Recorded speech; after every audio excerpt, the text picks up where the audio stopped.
চট্টগ্রামে জ্বালানি তেলের তীব্র সংকটে গভীর সাগরে যেতে পারছেন না জেলেরা। বাধ্য হয়ে উপকূলে নোঙর করা শত শত ট্রলার। দেনার দায় আর সংসার খরচ সামলাতে দিশেহারা জেলেরা সংকটের সমাধান নিয়ে আশার বাণী শোনাতে পারছেন না কেউই।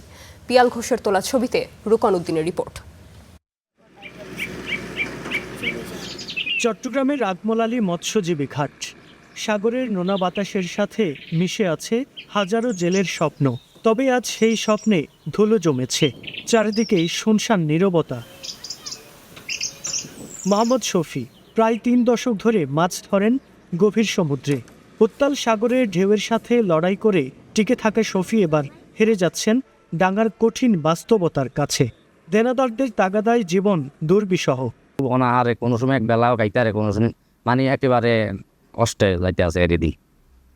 একজনের মানে খানা দুইজনও বাঘ বুঝা খাইতে হয়। যত সময়ের লগে আমরা পিরা চলতুই পেটও কষ্ট পাইতে আছি। আবার মানুষের দেন আর সুদ আলারা ব্যবসা আলারা মানে টাকা টুকা লাগে চাপ দিতে আছে। এই মাসের টাকা দেন, ওই মাসের সুদ দেন।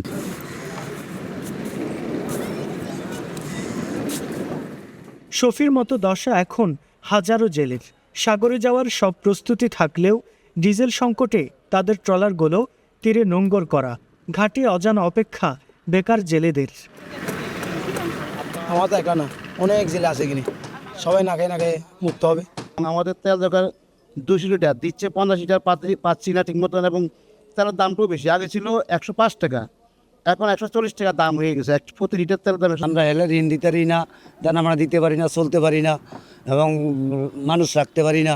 সবাই চলে যায় কেন ফেডের অভাবে, কেন তেলের টি দিতে পারি না, আর মানুষের দিমু করতেন। চট্টগ্রাম জেলায় সাগরে মাছ ধরা জেলের সংখ্যা 2000-এরও বেশি। সবাই এখন তেল সংকটে প্রায় বেকার। সাগরের বিশাল ঢেউ সামলানো এই মানুষগুলো জীবনের কঠিন ঢেউয়ের সামনে আজ বড়ই অসহায়।